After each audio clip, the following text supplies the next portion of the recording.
Assalamu alaikum. This is Maria Jalal, and we are going to start our next chapter, which is stakeholders. हमने पहले chapter में business organisation और different types of organisation के बारे में पढ़ा और इसको अच्छी तरीके से हमने समझा कि ऑर्गेनाइजेशन किस तरह से जो है वो चलती है और डिफरेंट टाइप्स ऑफ ऑर्गेनाइजेशन कौन कौन सी होती हैं, किन सेक्टर्स में जो है ऑर्गेनाइजेशन रन कर रही होती हैं। इसके अलावा हमने उन सेक्टर की ऑर्गेनाइजेशन की जो प्राइमरी जो पर्पस होता है वो क्या होता है और वो किस तरह से अपनी एक्टिविटीज़ करते हैं और अपने पर्पस को फुलफ़िल करते हैं और कौन सी ऑर्गेनाइजेशन जो है वो उन सेक्टर्स में इंक्लूड होती हैं।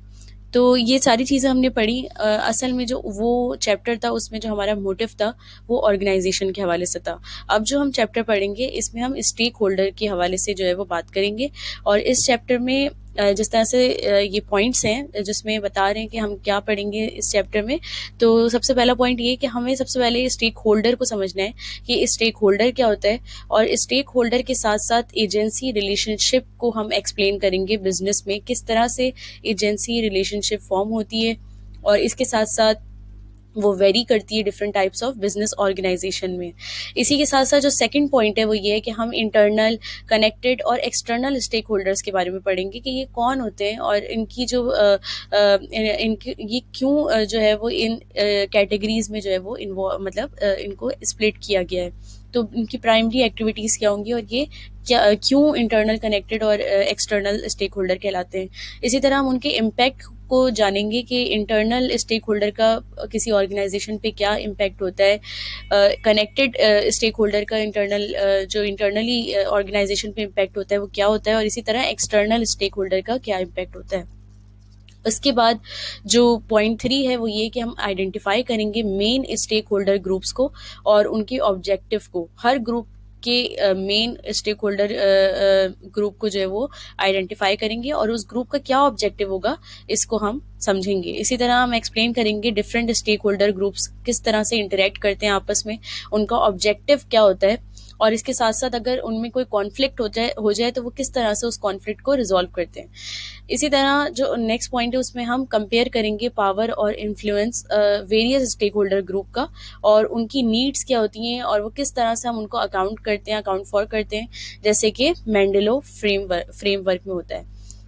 ये सब चीज़ें हम इस चैप्टर में पढ़ेंगे और इंशाल्लाह जब चैप्टर का एंड होगा तो हर चीज़ हमें समझ आने लगेगी ईजिली। अब स्टार्ट लेते हैं हम। सबसे पहले तो जिस तरह अगर जो भी ये जिसका भी एसीसीए का पहला पेपर है तो उसके लिए थोड़ा मुश्किल होगा क्योंकि उसने कभी भी इस टर्मिनोलॉजी को सुना नहीं होगा।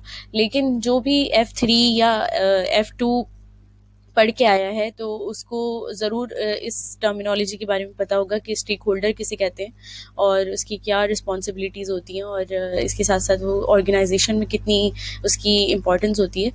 तो स्टार्ट करते हैं। आपको जिस तरह से मैंने पहले लेक्चर में बताया कि डेफिनेशन को अच्छी तरीके से पढ़ना है क्योंकि डेफिनेशन एग्जामिनर आपको एज इट इज़ कभी कभी 1 मार्क क्वेश्चन में प्रोवाइड करता है और उस डेफिनेशन को ट्विस्ट करके वो ऑप्शंस में जो है वो आपको प्रोवाइड करता है। अगर आपको डेफिनेशन के बारे में सही से पता नहीं होगा तो आप इजीली उसमें ट्रैप हो जाएंगे और गलत ऑप्शन जो है उसको मार्क आउट कर देंगे। तो डेफिनेशन जो है वो आपको बहुत ज़्यादा फोकस के साथ समझनी है, पढ़नी है ताकि आपके दिमाग में रहे हर वर्ड जो उस डेफिनेशन में था। राइट। तो स्टेक होल्डर की डेफिनेशन में ये है कि stakeholder are entities and individuals that can affect and are affected by an organisation activities. Stakeholder हर वो एंटिटी या हर वो इंडिविजुअल एंटिटी, क्यों? क्योंकि डिफरेंट ऑर्गेनाइजेशन भी आपकी एक बड़ी ऑर्गेनाइजेशन की स्टेक होल्डर हो सकती हैं और वो एक इंडिविजुअल भी हो सकता है जिसने आपकी ऑर्गेनाइजेशन के शेयर परचेज किए हों और वो आपकी ऑर्गेनाइजेशन में एज अ स्टेक होल्डर आपसे लिंक्ड हो। तो हर वो इंडिविजुअल या एंटिटी जो जिसको असर होगा या वो अफेक्ट होगा आपकी ऑर्गेनाइजेशन की एक्टिविटीज से, वो स्टेक होल्डर कहलाता है। स्टेक होल्डर डिपेंड करते हैं ऑर्गेनाइजेशन पे और उनके गोल्स पे। ऑर्गेनाइजेशन जितनी जल्दी अपने गोल्स को अचीव करेगी स्टेक होल्डर का उतना ही फायदा होगा। यानी they are directly dependent to the organisation. Stakeholder depend करते हैं ऑर्गेनाइजेशन को to fulfil their own goals and to whom in turn the organisation depends. Organisation भी अपने स्टेक होल्डर्स पे डिपेंड करती है, क्योंकि उनको भी इन टर्न जो अपनी कैपिटल रेजिंग कैपेबिलिटी है उसको बढ़ाने का एक मौका मिलता है, क्योंकि स्टेक होल्डर आपके शेयर परचेज करते हैं और उसी की वजह से आप जो है वो अपने कैपिटल को जनरेट करते हैं. या स्टेक होल्डर आपसे लिंक्ड है डायरेक्टली किसी भी मकसद से, तो वो आपको कोई ऐसी चीज़ प्रोवाइड करते हैं जिसकी वजह से ऑर्गेनाइजेशन अपने गोल को अचीव कर पाती है. इसी तरह स्टेक होल्डर की बेसिक डेफिनेशन हमने पढ़ी. अब एजेंसी थ्योरी का स्टेक होल्डर से क्या ताल्लुक है, तो F1 में एजेंसी थ्योरी जो है वो काफ़ी इंपॉर्टेंट है, क्योंकि ये बहुत सारी थ्योरीज में से एक थ्योरी है जो एग्जामिनर आपको पेपर में ज़रूर पूछता है, और इसका किससे लिंक है ये भी पूछता है, तो इसका हमेशा स्टेक होल्डर से लिंक होगा. Agency theory is based on the premise that shareholders are the owners और principals in an organization and are the primary fund providers, while directors are the agents who are hired by shareholders to run the company on their behalf. इसमें agency theory में आपको basically ये बताया गया है कि जो शेयर होल्डर्स हैं वो ओनर हैं, राइट. लेट मी जस्ट, आपको ये बताया गया है कि शेयर होल्डर्स जो हैं वो हैं ओनर्स, राइट. और ओनर्स क्या होते हैं, अगर आप एजेंसी रिलेशनशिप आगे हम इसको डिटेल में पढ़ेंगे, तो owners basically are principals. Agency relationship जो है उसका मेन एलिमेंट जो है वो प्रिंसिपल होता है, मेन एलिमेंट, ठीक है. तो शेयर होल्डर्स क्या है, दे आर प्रिंसिपल्स और इन एन ऑर्गेनाइजेशन, क्योंकि वो ओनर्स होते हैं तो दे आर प्रिंसिपल. और इसी के साथ साथ जो हमारे डायरेक्टर्स होते हैं कंपनी के, वो हैं हमारे एजेंट्स. एजेंट्स हमेशा प्रिंसिपल के लिए काम करता है. तो इनका जो लिंक है, जो ये इनका लिंक बना है वो इस तरह से बना है कि एजेंसी रिलेशनशिप में जो शेयर होल्डर होता है वो ओनर होता है, यानी वो प्रिंसिपल होता है, और जो डायरेक्टर होता है वो शेयर होल्डर का एजेंट होता है, यानी वो शेयर होल्डर के गोल को अचीव करने में उसकी हेल्प करता है और वो एजेंट कहलाता है. आपने एक एग्जाम्पल या अपनी डेली जो एक लाइफ है उसमें देखी होगी कि जब भी हम एक होम रेंट पे लेते हैं या एक होम परचेज करते हैं, तो हम एक एजेंट हायर करते हैं. वो हमारे लिए हमारा काम अंजाम दे रहा होता है, यानी प्रिंसिपल हायर करता है एजेंट को for the purpose of himself और हर सेल्फ. आपका कोई पर्पस है अल्टीमेट, आप उसको अचीव करने के लिए खुद नहीं कर सकते वो काम, लेकिन आप किसी को हायर करते हैं तो वो आपका एजेंट कहलाता है. सिमिलरली शेयर होल्डर जो है वो ओनर है या प्रिंसिपल है, उनका बेसिक जो अल्टीमेट गोल है वो प्रॉफिट मैक्सिमाइजेशन है. ऑर्गेनाइजेशन जो है वो अपने गोल्स को अचीव करे, प्रॉफिट जनरेट करे, ये शेयर होल्डर का एक गोल है. तो उसको अचीव करने के लिए जो डायरेक्टर्स होते हैं वो कंपनी का पार्ट होते हैं, और वो जो है वो कंपनी के लिए काम करते हैं, तो वो शेयर होल्डर के एजेंट है अल्टीमेटली, राइट. तो इस पूरे पैराग्राफ में यही बात बताई है. और एजेंसी रिलेशनशिप जो एजेंट को हम जब डिटेल में पढ़ेंगे एजेंसी रिलेशनशिप को F1 में, तब आपको और ज़्यादा एक डिटेल में ये चीज़ समझ आएगी कि एजेंसी रिलेशनशिप किस तरह से जो है वो वर्क करती है. एक पूरा चैप्टर है इस पे और एक पूरी थ्योरी है, वो आपको आगे जाके F1 में इंशाल्लाह सही से समझ आएगी. इसी तरह the theory suggest that interest of the company and its stakeholder should be given preference over self interest of directors. Directors should ensure as agent that they are considering all stakeholder and their interest when taking decision. ये theory ये suggest करती है, जो agency theory जो हम पढ़ रहे हैं ये सजेस्ट करती है कि कंपनी का इंटरेस्ट और स्टेक होल्डर का इंटरेस्ट जो कंपनी रन करते हैं डायरेक्टर्स, उनको हमेशा इस बात का ख्याल रखना है कि वो स्टेक होल्डर के इंटरेस्ट के लिए काम करें, और उनको हमेशा प्रेफरेंस देनी है स्टेक होल्डर के इंटरेस्ट को over the interest of the company, क्योंकि they are the key element of the company. तो अपने सेल्फ इंटरेस्ट से ज़्यादा उनको स्टेक होल्डर के इंटरेस्ट पे जो है वो प्रेफरेंस देनी है उनको. इसी तरह डायरेक्टर एजेंट की तरह जो है वो शेयर होल्डर्स के लिए काम करते हैं, तो उनको शेयर होल्डर यानी स्टेक होल्डर्स के इंटरेस्ट का ख्याल रखना चाहिए जब भी वो कोई मेन डिसीजन जो है वो ऑर्गेनाइजेशन के लिए लें. इसी तरह एजेंसी एक मिनट, लेट मी जस्ट। इसी तरह एजेंसी थ्योरी जो है वो डिफरेंट है डिफरेंट टाइप्स ऑफ ऑर्गेनाइजेशन के लिए। जैसे कि पार्टनरशिप में आपको बिल्कुल डिफरेंट इसकी एक जो है वो थ्योरी नजर आएगी। हर पार्टनर जो है वो अपनी कंपनी के लिए एजेंट जो है एज एन एजेंट जो है वो उस एक्ट पे बिहाव करता है। इसी तरह जब आप पार्टनरशिप को देखें तो इसमें ये नहीं होगा कि पार्टनरशिप में कोई स्टेक होल्डर होता है। पार्टनरशिप में पार्टनर्स ही जो है वो स्टेक होल्डर है कंपनी के, राइट। और वो कंपनी के लिए काम करते हैं on behalf of the company. तो पार्टनर्स जो होंगे वो हमेशा on behalf of the company काम करेंगे, तो वो उस कंपनी के उस पार्टनरशिप के एजेंट कहलाते हैं। इसी तरह उनको उनकी ये ड्यूटी होती है कि वो कंपनी के बेस्ट इंटरेस्ट के लिए काम करें और कंपनी के प्रिंसिपल्स और उसकी जो बिजनेस है उसको रन करने के लिए वो उस कंपनी के जो है वो इंटरेस्ट के लिए काम करे। इसी तरह इसमें हम नीचे देखेंगे टाइप ऑफ कंपनी है, यानी पब्लिक कंपनी है, पब्लिक सेक्टर कंपनी है, नॉन गवर्नमेंटल ऑर्गेनाइजेशन और चैरिटी है, एनजीओज जैसे। तो जब हम पब्लिक कंपनी की बात करते हैं तो पब्लिक इन तीनों कंपनीज में आपको वाज़ेह तौर पे नजर आ रहा है कि ये एजेंसी रिलेशनशिप है। अब एजेंसी रिलेशनशिप वेरी करती है company on the type of company, यानी कंपनी किस टाइप की है। पब्लिक कंपनी है तो उसमें एजेंसी रिलेशनशिप जो है वो बिल्कुल डिफरेंट होगा। पब्लिक सेक्टर कंपनी है यानी वो कंपनी जो ओन और कंट्रोल गवर्नमेंट के थ्रू होती है वो पब्लिक सेक्टर कंपनी कहलाती है, तो उसमें एजेंसी रिलेशनशिप जो है वो बिल्कुल डिफरेंट है। इसी तरह एनजीओज हैं और चैरिटीज हैं तो उसमें एजेंसी रिलेशनशिप बिल्कुल डिफर करती है। तो इसमें जब हम पब्लिक कंपनी की बात करते हैं तो इसमें प्रिंसिपल जो होते हैं वो शेयर होल्डर्स होते हैं, फंड प्रोवाइडर्स, और जो एजेंट्स होते हैं वो डायरेक्टर्स होते हैं। यानी डायरेक्टर एजेंट हैं और उन्हें शेयर होल्डर यानी प्रिंसिपल के लिए काम करना है और उनको मैक्सिमाइज करना है फंड्स को, ताकि वो शेयर होल्डर की वेल्थ और उनके बेस्ट इंटरेस्ट में काम कर सकें। यानी देखें, अगर हम इसको वर्ड टू वर्ड पढ़ते हैं तो ये इस तरह से है कि directors who are agents need to ensure that shareholder who are principals funds are used to maximize their wealth and in the best interest of the company। यानी डायरेक्टर्स उनकी बेसिक रिस्पॉन्सिबिलिटी उनकी ये होगी कि वो कंपनी के और share holders के बेस्ट इंटरेस्ट में डिसीजन ले, क्योंकि वो एज एन एजेंट बिहाव करते हैं शेयर होल्डर्स के, तो उनको शेयर होल्डर्स के जो अल्टीमेट गोल है उसका भी ख्याल रखना है। तो उनको ऐसा डिसीजन लेना है जिससे कंपनी और शेयर होल्डर दोनों का फायदा हो।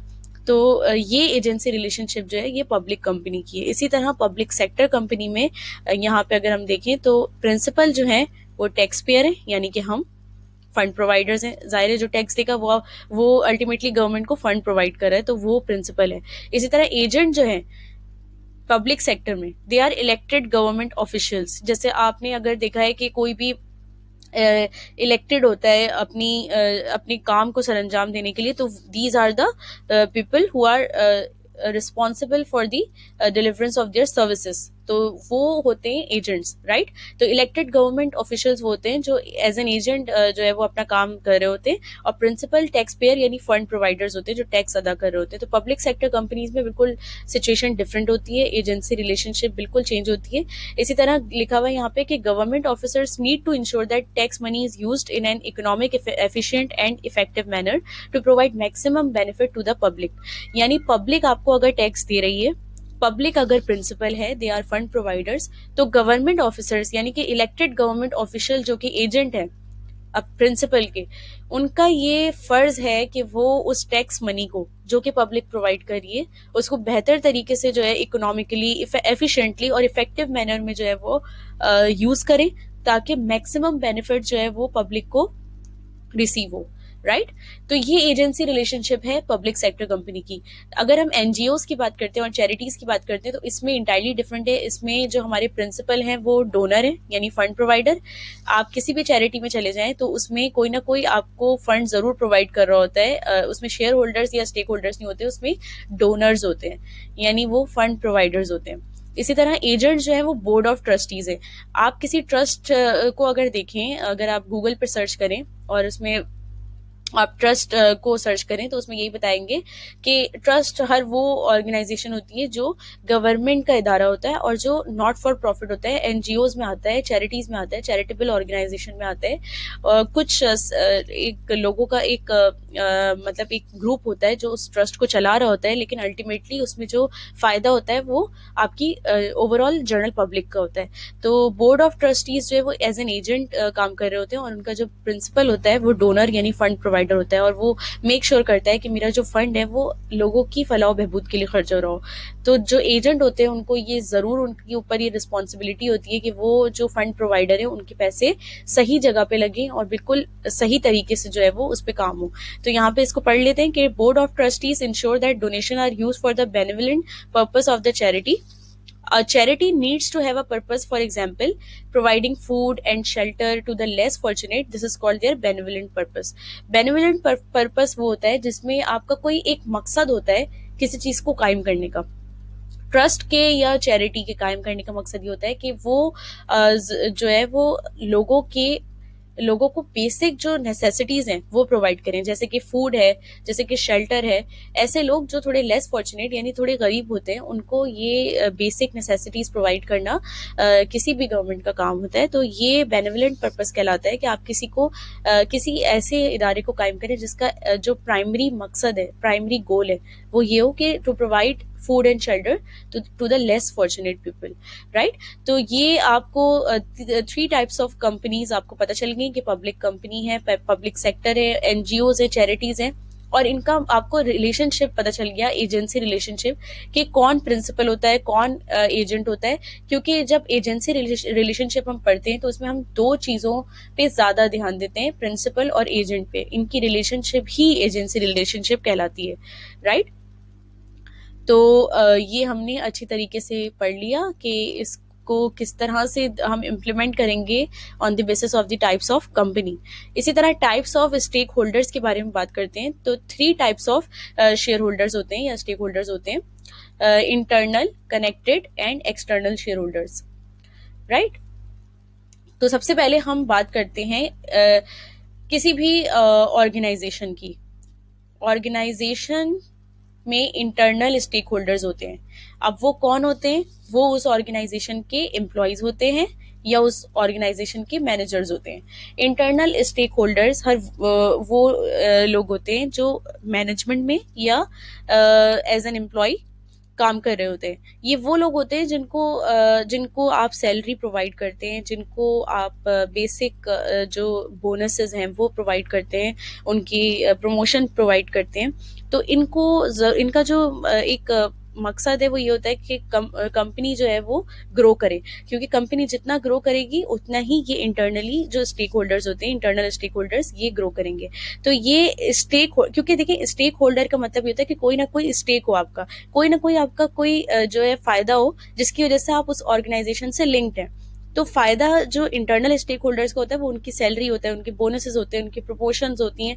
तो इस वजह से वो उस कंपनी से लिंक्ड होते हैं। तो इंटरनल स्टेक होल्डर्स में कौन लोग आते हैं? एम्प्लॉयज आते हैं, मैनेजमेंट स्टाफ आता है, राइट। इसी तरह हमारे कनेक्टेड स्टेक होल्डर्स होते हैं। अब कनेक्टेड स्टेक होल्डर्स कौन होते हैं? They are the suppliers, they are the customers and they are the shareholders.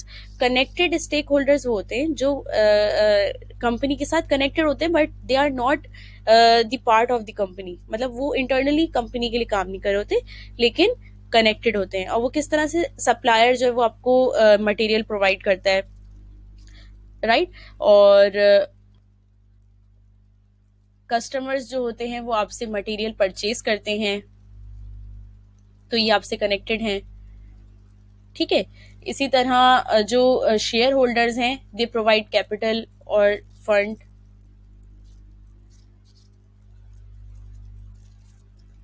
तो ये जो होते हैं ये हमारे कनेक्टेड स्टेक होल्डर्स होते हैं, यानी वो कंपनी के साथ कनेक्टेड हैं वो आपको कुछ ना कुछ जो है वो प्रोवाइड करें ताकि उनको एज अ रिजल्ट कुछ प्रोवाइड हो। जिस तरह से सप्लायर को अगर वो मटेरियल प्रोवाइड कर रहा है या कोई आपको चीज प्रोवाइड कर रहा है आपकी ऑर्गेनाइजेशन के लिए, तो उसको इंटर्न आपसे कुछ चाहिए विच इज मनी।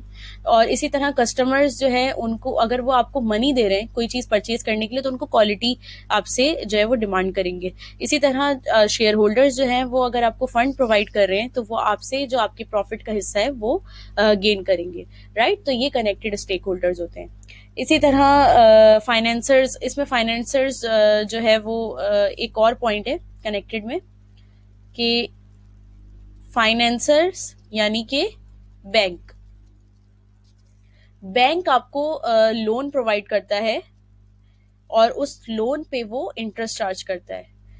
तो बेसिकली वो भी आपसे कुछ गेन कर रहा है। यानी अगर वो आपको लोन प्रोवाइड करता है तो वो आपसे इंटरेस्ट चार्ज करता है। तो बैंक भी एक कनेक्टेड स्टेक होल्डर है, यानी वो एक फाइनेंसर है जो आपको फाइनेंस प्रोवाइड कर रहा है, आपको लोन प्रोवाइड कर रहा है और आपसे उसके बदले में इंटरेस्ट चार्ज कर रहा है, राइट। तो ये कनेक्टेड स्टेक होल्डर्स की एग्जाम्पल्स होती है। इसको जरूर माइंड में आपको रखना है क्योंकि पेपर में आपसे एग्जामिनर ये बहुत बेसिक सा क्वेश्चन है, इसको पूछ सकता है।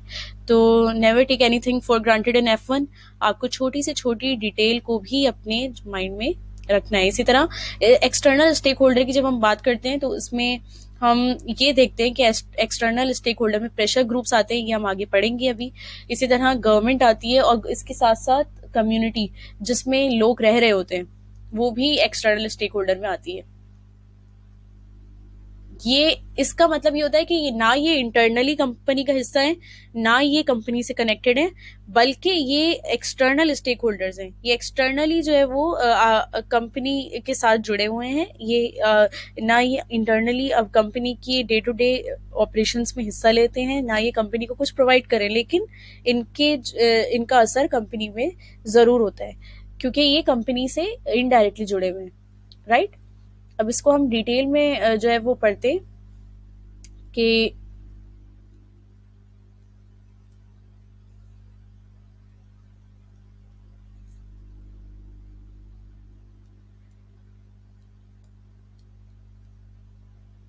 इसको हम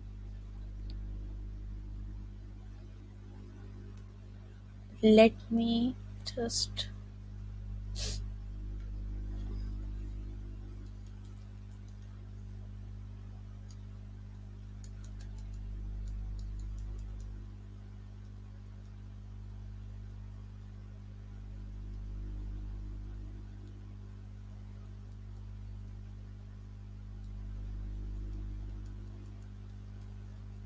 I don't know what is happening.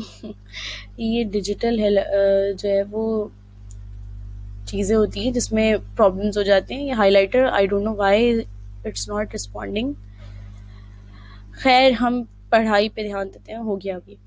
तो इंटरनल स्टेक होल्डर के बारे में हम बात करते हैं, sorry for the delay. Internal stake holders जो है वो कंपनी के अंदर प्रेजेंट होते हैं, राइट, और they are connected, intimately connected to its objective. Company में मौजूद होने के साथ साथ they are connected to the company's objective. Example internal stake holder के एम्प्लॉयज और मैनेजर्स होते हैं। Internal stake holder want several things from the organization like fair wages, जैसे कि मैंने बताया था कि उनकी salary, they want salary, they want job security, they want good working condition, they want promotions, they want benefits, they want authority. यानी अगर internal stake holders हैं, that is they are employees and manager, तो वो अपनी company से चाहते हैं ये बेसिक चीजें कि कंपनी प्रोवाइड करे उनको। If these wants are not fulfilled by the organisation, adverse effects में occur like employees resigning, high labour turnover, demotivated employees, refusal to accept change and poor performance. अब देखें ये जो है ये सब चीजें वो हैं कि अगर एक ऑर्गेनाइजेशन फेल हो जाती है अपने इंटरनल स्टेक होल्डर्स की बेसिक नेसेसिटीज को प्रोवाइड करने में, तो क्या होता है कि लोग रिजाइन करने लगते हैं, हाई लेबर टर्नओवर होता है। ऑर्गेनाइजेशन को अगर वो उनकी डिमांड पूरी नहीं करती तो हाई लेबर टर्नओवर का मतलब ये होता है कि लोगों को बहुत तेजी से फारिग किया जा रहा होता है ऑर्गेनाइजेशन से, यानी उनको निकाल रहे होते हैं। इसी तरह डीमोटिवेटेड एम्प्लॉयज काम कर रहे हैं लेकिन वो डीमोटिवेटेड है, यानी वो अपनी खुशी से काम नहीं करते, बट दे आर मतलब वो एक तरह से मजबूर होते हैं और इसलिए वो काम कर रहे होते हैं। इसी तरह रिफ्यूज़ल टू एक्सेप्ट चेंज, यानी अगर कंपनी में कोई चेंज इंट्रोड्यूस कराया जाता है कि हम इस तरह से काम करेंगे, तो बहुत बड़े पैमाने पे एक रिफ्यूज़ल आता है एम्प्लॉयज़ की तरफ से कि they will not work like this. Okay, तो इसी तरह पुअर परफॉर्मेंस, यानी एम्प्लॉयज़ जो है वो अपनी परफॉर्मेंस सही तरीके से जो है वो नहीं अदा कर रहे होते। तो these are the consequences of not fulfilling the basic necessities of internal stake holders, जो कि कंपनी नहीं कर पाती, तो फिर ये कॉन्सिक्वेंसेज कंपनी को देखने पड़ते हैं। इसी तरह हम यहाँ पे कनेक्टेड स्टेक होल्डर्स की बात करते हैं कि कनेक्टेड स्टेक होल्डर्स जो है वो कौन होते हैं। हमने जिस तरह से आपको बताया था कि these stake holders are not working for the organization, जैसे कि इंटरनल स्टेक होल्डर्स होते हैं, rather these stake holders are individuals and entities that have a financial link with the organization. मैंने जिस तरह समझाया था कि उनका कोई भी मॉनेटरी या फाइनेंशियल लिंक होता है ऑर्गेनाइजेशन के साथ, जिसकी वजह से वो ऑर्गेनाइजेशन से जुड़े होते हैं। इसकी एग्जाम्पल मैंने आपको बताई थी कि शेयर होल्डर्स होते हैं, बैंक्स और लोन प्रोवाइडर्स होते हैं, कस्टमर्स होते हैं और सप्लायर्स होते हैं। अब यहाँ पे इसको और इलेबरेट किया गया है कि share holder want maximization of wealth and security of investment value, यानी जो इन्वेस्टमेंट वो किसी कंपनी में कर रहे हैं तो उनको एक सिक्योरिटी चाहिए होता है और उनको अपनी उस वेल्थ को जो उन्होंने प्रोवाइड की उसको मैक्सिमाइज करना होता है। तो ये दो चीजें शेयर होल्डर कंपनी से चाहता है और उसको वो फुलफिल करनी पड़ती है, ऑर्गेनाइजेशन को ये डिमांड्स फुलफिल करनी पड़ती है, राइट। इसी तरह बैंक्स और लोन प्रोवाइडर्स होते हैं, they want timely payment of dues and the company to follow loan terms and condition. अगर कंपनी बैंक या लोन प्रोवाइडर या फाइनेंस प्रोवाइडर से कोई जो है वो लोन लेती है, तो बैंक ये चाहता है कि कंपनी टाइमली पेमेंट करे जो भी ड्यूज है, और कंपनी उस लोन जो उसने लिया है उसकी टर्म्स एंड कंडीशन को फॉलो करे टाइमली, राइट। इसी तरह कस्टमर्स जो है वो फेयर प्राइसेस चाहते हैं, गुड क्वालिटी चाहते हैं और आफ्टर सेल सर्विसेज चाहते हैं, और वो ऑर्गेनाइजेशन से चाहते हैं, इसीलिए ऑर्गेनाइजेशन के साथ वो कनेक्टेड रहते हैं और कनेक्टेड स्टेक होल्डर कहलाते हैं। इसी तरह suppliers want timely payments and a long term relationship. तो ये तो बेसिक reasons थे कि why they are connected stakeholders and what they want, right? If these wants are not fulfilled, the organization would have to face adverse consequences, like shareholders may sell their shares, banks may require immediate repayment of loan, suppliers may stop supplying raw material or may demand cash payments, and customers may stop buying products. अब अगर ये wants fulfill ना हो, जैसा कि मैंने बताया था इंटरनल स्टेक होल्डर में अगर उनकी wants fulfill नहीं होती तो consequences क्या होते हैं। इसी तरह जो कनेक्टेड स्टेक होल्डर्स हैं, अगर उनकी डिमांड्स फुलफिल ना हो तो उसके एडवर्स कॉन्सिक्वेंसेस देखने में मिलते हैं, जिस तरह के शेयर होल्डर्स जो कि अपनी वेल्थ की मैक्सिमाइजेशन चाहते हैं और सिक्योरिटी चाहते हैं अपनी इन्वेस्टमेंट की, अगर उनकी डिमांड फुलफिल ना हो तो वो अपनी शेयर्स को सेल कर सकते हैं, जिसकी वजह से कंपनी को उनके शेयर्स के बदले में उनको मॉनेटरी वैल्यू देनी पड़ती है, तो उसकी वजह से कंपनी का नुकसान हो जाता है। इसी तरह बैंक अगर कंपनी टाइमली या प्रॉम्प्ट पेमेंट ना करे तो bank immediate repayment of loan मांगती है, यानी अगर कंपनी ने लेट सपोज कोई लोन लिया है बैंक से और वो टाइमली उसकी इंटरेस्ट पेमेंट नहीं कर रही, तो बैंक आपको एक नोटिस देगा जिसमें वो कहेगा कि आपको पूरे लोन की रीपेमेंट करनी है because you are not timely repay your loan in interest. सही, तो आप जो है वो बैंक से भी जो है वो एडवर्स कॉन्सिक्वेंसेस आ सकते हैं कि वो एक साथ आपको इमीडिएट रीपेमेंट ऑफ लोन की बात कर सकता है। इसी तरह सप्लायर्स जो है वो आपको रॉ मटेरियल सप्लाई करना रुक जाएंगे और जिसकी वजह से आपको कैश पेमेंट देनी पड़ेगी उनको इमीडिएटली, और इसी तरह कस्टमर्स जो है वो आपसे प्रोडक्ट खरीदना बंद कर देंगे, जिसकी वजह से आपकी गुडविल खराब होगी, आपके प्रॉफिट्स जो है वो डिक्रीज हो जाएंगे और अल्टीमेटली आपको नुकसान होगा। तो these are the adverse consequences if you are not fulfilling the demands of the connected stakeholders. अब external stakeholders के बारे में हम बात करते हैं कि एक्सटर्नल स्टेक होल्डर्स क्या हैं और वो क्या चाहते हैं कंपनी से। External stake holders are neither involve in running the company nor do they have a financial link with the organization. These stake holders are affected by an organization's activities and can affect the organization as well, यानी वो organisation की activities और organisation पे भी अपना affect डाल सकते हैं। वो किस तरह से, इन स्टेक होल्डर की एग्जाम्पल ये होगी कि ये या तो गवर्नमेंट में से होते हैं या फिर ये प्रेशर ग्रुप्स होते हैं। गवर्नमेंट चाहती है कि प्रॉस्पेरिटी इंक्रीज हो, एम्प्लॉयमेंट इंक्रीज हो और कंप्लायंस हो लॉ और रेगुलेशन का। अगर के कोई ऑर्गेनाइजेशन ऐसी है जो कि एम्प्लॉयमेंट इंक्रीज कर रही है और जिसकी वजह से प्रॉस्पेरिटी इंक्रीज हो रही है, लेकिन ultimately they are failing in compliance with law and regulation, तो फिर गवर्नमेंट उनके खिलाफ एक्शन ले सकती है। तो ये एक्सटर्नल स्टेक होल्डर हुई कौन? गवर्नमेंट। इसी तरह प्रेशर ग्रुप्स कौन होते हैं? They want to protect the environment from pollution and ensure employee rights are fulfilled. ये वो लोग होते हैं जो एनवायरनमेंट को प्रोटेक्ट करना चाहते हैं पॉल्यूशन से, और एम्प्लॉय राइट्स या ह्यूमन राइट्स जो है वो फुलफिल हों, इसमें उनका एक अहम किरदार होता है। आप इसकी एग्जाम्पल इस तरह ले सकते हैं जैसे कि इकरारुल हसन है, दे ही बिलोंग टू प्रेशर ग्रुप्स। तो अगर क्योंकि कोई भी चीज़ फुलफिल नहीं हो रही होती है इन टर्म्स ऑफ इन्वायरमेंट और एम्प्लॉयज़ और मैनेजमेंट, तो वो एक्शन लेते हैं उस ऑर्गेनाइजेशन के खिलाफ। तो प्रेशर ग्रुप में आप इकरारुल हसन की एग्जाम्पल ले सकते हैं। इसी तरह हर वो इंसान जो एक्शन ले मतलब on behalf of the government किसी भी ऑर्गेनाइजेशन के खिलाफ, तो वो प्रेशर ग्रुप में आता है। इसी तरह not fulfilling external stake holder wants could lead to negative effects like fines and penalties levied by the government or suspension of operations. Not addressing pressure group concern could lead to negative reputation, negative goodwill हो जाती है। अब आपने देखा होगा अगर उसके shows Ikrarul Hasan के, तो आपने ये भी देखा होगा कि अगर कोई ऑर्गेनाइजेशन उनकी डिमांड को फुलफिल नहीं करती, कि अगर किसी भी तरह से वो ये बोलते हैं कि आपका ये प्रोडक्ट जो है वो एक्सपायर्ड है, या आपकी जो इन्वायरमेंट है आपके रेस्टोरेंट का या किसी भी चीज़ का वो सही नहीं है, अप टू द मार्क नहीं है, and you need to refine your, you need to polish your product, you need to change your environment, आपको स्टैंडर्ड्स के मुताबिक जो है वो करना पड़ेगा, और उसके बाद भी ऑर्गेनाइजेशन जो है वो फुलफिल नहीं करे उनकी डिमांड, तो कभी कभार ऐसा होता है कि सस्पेंशन ऑफ ऑपरेशन का ऑर्डर आ जाता है गवर्नमेंट की तरफ से, और फाइन्स और पेनल्टीज जो है वो हैवी अमाउंट में जो है वो उन पर इम्पोज की जाती है, जो कि अल्टीमेटली नेगेटिव गुडविल का सबब बनती है। तो ये these are the external stakeholders, and I have explained that why these consequences have arisen to the organization. Okay, तो अब हम बात करते हैं कॉन्फ्लिक्टिंग स्टेक होल्डर ऑब्जेक्टिव पे। ये बड़ा एक इंटरेस्टिंग टॉपिक है, और इसमें जो है वो आपको एक नई चीज सीखने को मिलेगी। तो कॉन्फ्लिक्टिंग स्टेक होल्डर ऑब्जेक्टिव्स क्या होते हैं? स्टेक होल्डर को की नीड्स जो है वो डिफरेंट होती हैं, और कभी कभार ऐसा होता है कि ऑर्गेनाइजेशन और जो डायरेक्टर्स हैं उनको टफ डिसीजन करने पड़ते हैं।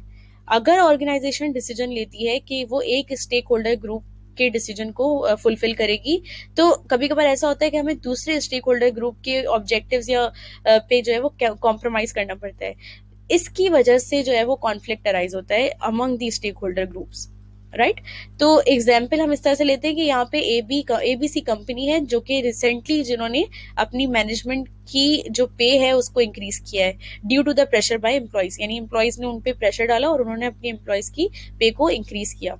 This has led to increased payroll cost or reduced profit, hence reducing dividends to the shareholder, paid to the shareholder. Shareholders have been concerned over dropping dividends. The directors now have a problem. If they try to reduce cost, including labor cost, employees are demotivated. If they fulfill the needs of the employees and pay higher wages, dividends drop and shareholders raise concern. तो ये एक बहुत unique example है, इसको मैं in short समझाती हूँ कि एबीसी कंपनी है, उन्होंने अपनी मैनेजमेंट की पे को इंक्रीज किया क्योंकि उनके एम्प्लॉयज की तरफ से उनको प्रेशर आ रहा था कि हमारी जो पे है उसको इंक्रीज किया जाए। अब इंक्रीज पे करने का मतलब ये कि आपको आपकी पेरोल कॉस्ट भी इंक्रीज होगी और आपका प्रॉफिट रिड्यूस हो जाएगा, जिसकी वजह से जब प्रॉफिट रिड्यूस होता है तो प्रॉफिट में से ही शेयर होल्डर्स को हिस्सा मिल रहा होता है in the form of dividend. तो जब शेयर होल्डर्स के डिविडेंड जो है वो कम होंगे क्योंकि प्रॉफिट कम हुआ, तो शेयर होल्डर्स जो है वो उनका कॉन्फ्लिक्ट अराइज होगा ऑर्गेनाइजेशन के साथ। अब डायरेक्टर्स की ये प्रॉब्लम आ जाती है कि उनको या तो उस अपनी कॉस्ट को रिड्यूस करना है जिसमें लेबर कॉस्ट भी रिड्यूस होगी, तो जब कॉस्ट वो रिड्यूस करेंगे तो इस तरह से एम्प्लॉयज डीमोटिवेट हो जाएंगे क्योंकि कॉस्ट रिड्यूस हो रही है और उनको अपनी वेजेस जो है उस हिसाब से नहीं मिल रही है, तो वो रिड्यूस हो जाए, वो जो है वो डीमोटिवेट हो जाएंगे। लेकिन अगर वो एम्प्लॉयज की डिमांड को फुलफिल करते हैं, उनकी वेजेस को हाई कर देते हैं, तो इस तरह से डिविडेंड ड्रॉप होंगे और वो शेयर होल्डर के जो ऑब्जेक्टिव्स हैं उनको फुलफिल नहीं कर सकेंगे। तो ये कहलाता है कॉन्फ्लिक्टिंग स्टेक होल्डर ऑब्जेक्टिव का कॉन्सेप्ट। यानी आप एक की डिमांड पूरी करें तो आपको दूसरे के लिए कॉम्प्रोमाइज करना पड़ता है। इसी तरह दूसरे एग्जाम्पल में growth of the organization might be at the expense of the local community and the environment. And organization customer would like it to change the lowest possible price for its goods and services. Shareholders would like to charge the highest possible price as they will make more money. तो ये example तो बहुत ही जो है वो classic example है। इसमें यही है कि किसी भी ऑर्गेनाइजेशन की ग्रोथ हो रही है उसकी eight the expense of local community and environment. एक ऑर्गेनाइजेशन का कस्टमर है जो चाहता है कि उसको उस ऑर्गेनाइजेशन की प्रोडक्ट लोएस्ट पॉसिबल प्राइस पे मिल जाए, लेकिन अगर ऑर्गेनाइजेशन अपने प्राइस को रिड्यूस करती है तो शेयर होल्डर की तरफ से कॉन्फ्लिक्ट आता है, क्योंकि उनके डिविडेंड जो है वो रिड्यूस हो जाते हैं प्रॉफिट रिड्यूस होने की वजह से। शेयर होल्डर क्या चाहता है कि ऑर्गेनाइजेशन हाईएस्ट पॉसिबल प्राइस रखे ताकि हाईएस्ट प्रॉफिट बने और उनको डिविडेंड ज्यादा मिले। तो ये कॉन्फ्लिक्ट एक आ जाता है जिसकी वजह से जो है वो ये कॉन्फ्लिक्ट अराइज होता है। Directors need to prioritize stakeholder and devise a strategy to deal with stakeholder needs and manage the conflict. To do this, stakeholder mapping is used. अब जब इस तरह के कॉन्फ्लिक्ट्स अराइज होते हैं तो डायरेक्टर्स को क्या चाहिए कि वो प्रायोरिटाइज करें स्टेक होल्डर्स के ऑब्जेक्टिव्स को और एक स्ट्रेटेजी जो है वो आप डिवाइस करें, एक प्लान डिवाइस करें जिसमें आप स्टेक होल्डर की नीड्स और उनके कॉन्फ्लिक्ट को मैनेज कर सकें। और इसके लिए एक मैप यूज किया जाता है, बहुत ज्यादा मशहूर मैप है ये, इसको मेंडलोस फ्रेमवर्क कहा जाता है। ये डायरेक्टर्स यूज करते हैं और इसमें आइडेंटिफाई करते हैं कि सबसे ज्यादा इंपॉर्टेंट स्टेक होल्डर्स कौन है और ड्राफ्ट करते हैं अप्रोप्रिएट स्ट्रेटेजी कि किस तरह से उनकी नीड्स को हम फुलफिल करें। This framework is used by the organization to analyze which stakeholder is most interested in organization day-to-day activities and have the power and influence to change decision. In this way, the organization can decide how to prioritize stakeholder and fulfill their demands. इस mapping में आप देख सकते हैं कि directors ये देखते हैं कि कौन से वो स्टेक होल्डर है जो डे टू डे ऑर्गेनाइजेशन की एक्टिविटीज में इन्वॉल्व होते हैं और इंटरेस्ट रखते हैं, इन्फ्लुएंस रखते हैं डिसीजन पे, और उनको कैटेगराइज करते हैं इस स्ट्रेटेजी में कि किस तरह से उनको आप प्लेस करें कि सबकी डिमांड्स जो है वो फुलफिल हों और विदाउट मतलब आप जो है वो कॉन्फ्लिक्ट अराइज किए हुए। राइट, तो सबसे पहले तो हम इस मैप को देख लेते हैं। तो इस मैप में आपको नजर आ रहा होगा कि जो पहला क्वाड्रेंट है,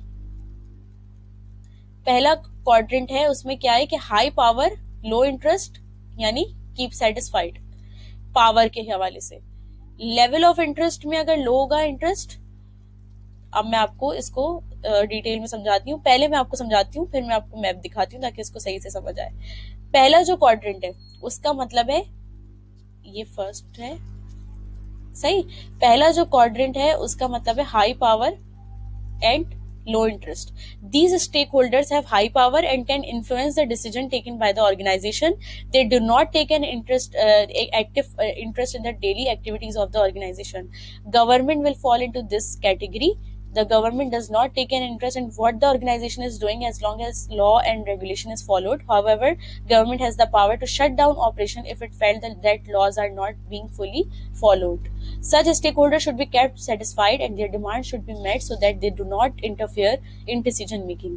अब आपने देखा होगा कि जो पहला क्वाड्रेंट है वो है हाई पावर और लो इंटरेस्ट का। इसमें जो क्लासिक एग्जांपल है वो गवर्नमेंट की है। गवर्नमेंट को ये नहीं फर्क पड़ता कि ऑर्गेनाइजेशन अपनी डे टू डे एक्टिविटीज किस तरह से परफॉर्म करी, क्या कर रही है, लेकिन उनको फर्क पड़ता है कि जो ऑर्गेनाइजेशन उसको आउटकम क्या होगा।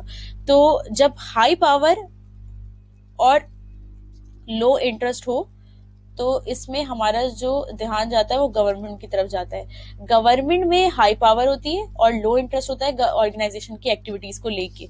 तो गवर्नमेंट जो है वो इम्पोज कर सकती है अपने decision on the basis of its power.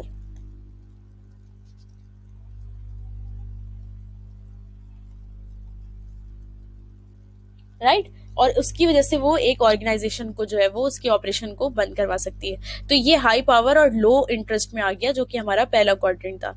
इसी तरह हमारा दूसरा क्वाड्रेंट है high power and high interest, ये हमारा सेकंड क्वाड्रेंट है। इसमें हाई पावर यानी पावर भी हाई हो और इंटरेस्ट भी हाई हो। तो ये कौन लोग होते हैं? These are the key players in organization and all decision taken by the business should be acceptable to them. They take an active interest in organization daily activities and have the power to significantly affect business if they want. Major customers fall into this category. Not only do they take interest in what the organization is doing, they have the power to significantly reduce revenue. अब आप इस quadrant में किसको लेते हैं? High power और high interest. ये कौन लोग होते हैं? These are the major customers. ये वो कस्टमर्स होते हैं जिनकी तरफ से ऑर्गेनाइजेशन को मेजर रेवेन्यू गेन हो रहा होता है। अगर ये की प्लेयर्स यानी ये customers, they are the key players of the organization, अगर ये की प्लेयर्स जो है वो ऑर्गेनाइजेशन के हाथ से निकल जाते हैं तो उनका मेजर रेवेन्यू इफेक्ट करेगा। यानी उनका मेजर रेवेन्यू डिपेंडेंट है किस पे? मेजर कस्टमर्स पे। तो मेजर कस्टमर क्या है? हाई पावर भी रखते हैं क्योंकि उन्हें कंसर्न होता है किसी भी ऑर्गेनाइजेशन की एक्टिविटीज से, और हाई इंटरेस्ट भी रखते हैं। हाई पावर इस तरह से कि वो इम्पोज कर सकते हैं अपने डिसीजन को कंपनी पे, और हाई इंटरेस्ट वो कंपनी की डे टू डे एक्टिविटीज में कंसर्न रहते हैं, इंटरेस्ट रखते हैं। तो ये आपकी क्लासिक एग्जाम्पल है दूसरे क्वाड्रेंट की। इसी तरह तीसरा जो हमारा क्वाड्रेंट होता है वो होता है लो पावर लो इंटरेस्ट। अब ये इसमें कौन कौन से लोग होते हैं? These are the minimum effort stake holder. They have very little interest in the organization activities and do not have the power to influence decision. Migrant workers are example of this category. They are hired for a fixed term contract and hence they do not have an interest in the business activities beyond that time period and do not have the power to influence decision. जो low interest और low power वाले लोग होते हैं, these are the minimum effort stakeholder। यानी इनको जो है वो बिल्कुल भी आपकी डे टू डे एक्टिविटीज से कंसर्न नहीं होता, ना कि इनकी कोई मेजर पावर होती जो इन्फ्लुएंस करे ऑर्गेनाइजेशन पे। These are the minimum effort stake holder. आप इनको सिर्फ क्या करें? सेटिस्फाई रखें।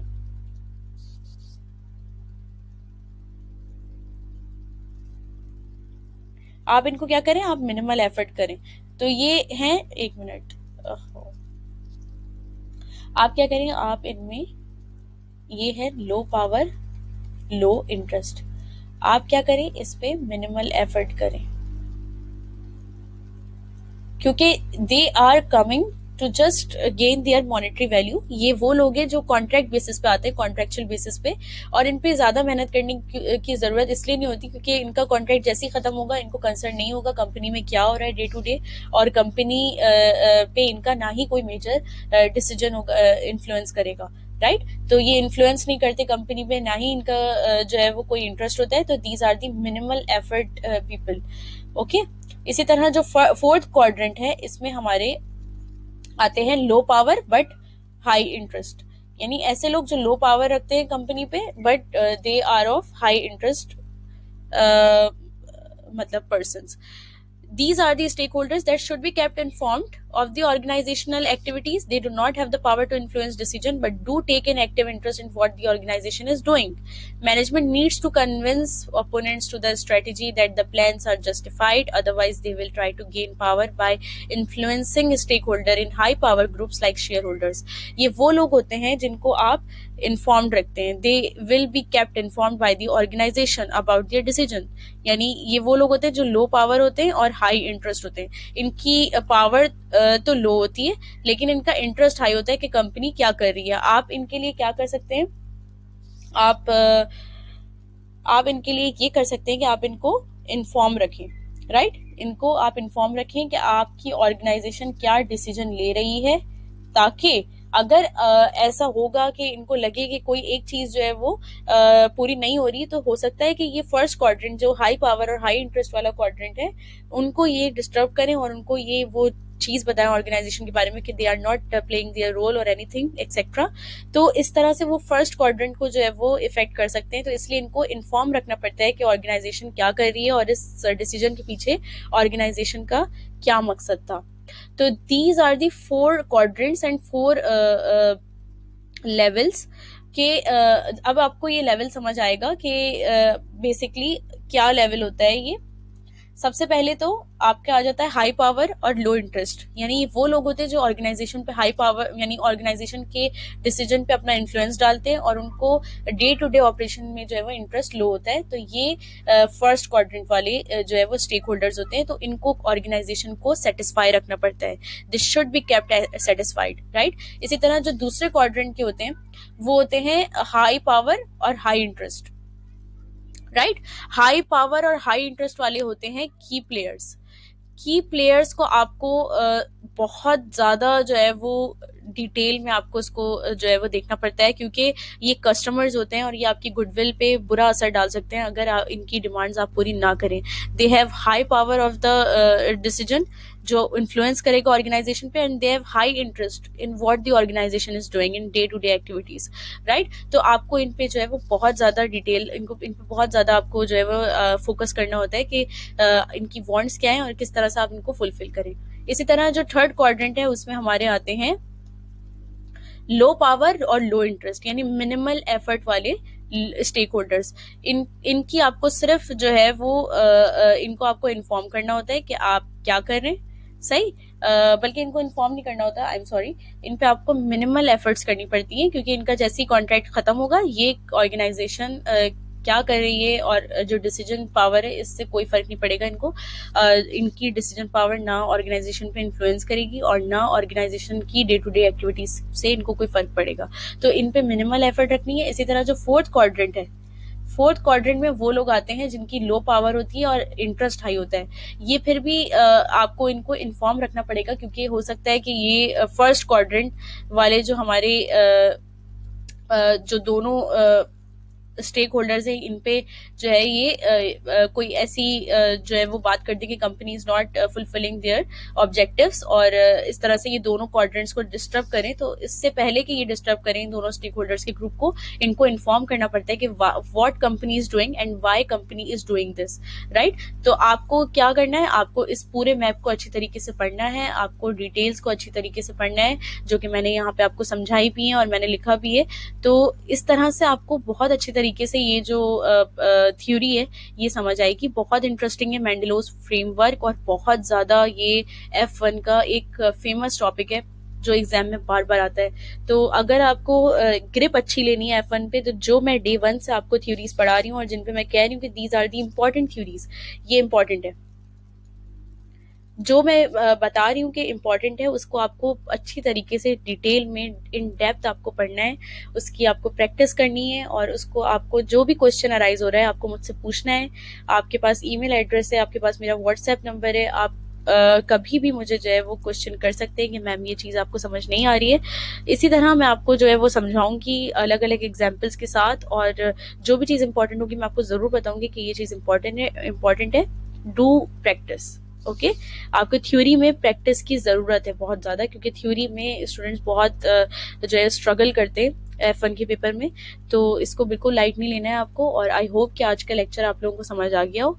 इंशाल्लाह नेक्स्ट लेक्चर में जो है वो ज़रूर आपको नए टॉपिक के साथ मैं अच्छी तरीके से टीच करूँगी कि क्या दूसरी थ्योरीज होती हैं, और आगे आगे जिस तरह से हमारी क्लासेस बढ़ेंगी हमारे जो सिलेबस की कवरेज है वो मैक्सिमम होती चली जाएगी, और इसी तरह आपको इजीली F1 समझ आता चला जाएगा। Okay, till the next class, Allah Hafiz.